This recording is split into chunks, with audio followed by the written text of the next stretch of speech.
patnubay at gabay ng magulang ang kailangan. Maaaring may masiselang tema, lengguwahe, karahasan, sexual, horror o droga na hindi angkop sa mga bata.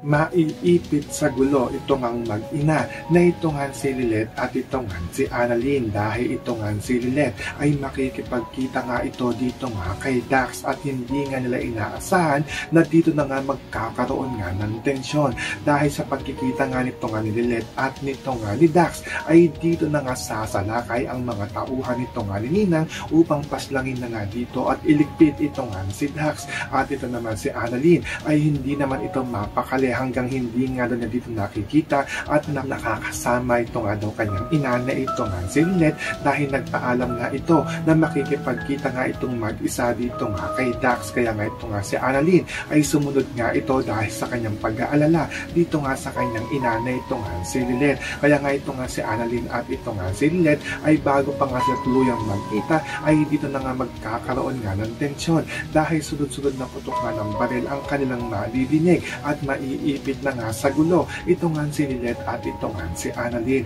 So pakakaabangan nga natin dito kung mapapahamak nga ba ang mag-ina na ito nga si Annalyn at ito nga si Lilet. Yan ang ating mga pakakatutukan at pakakaabangan dito nga lang sa Abot Kamay na Pangarap.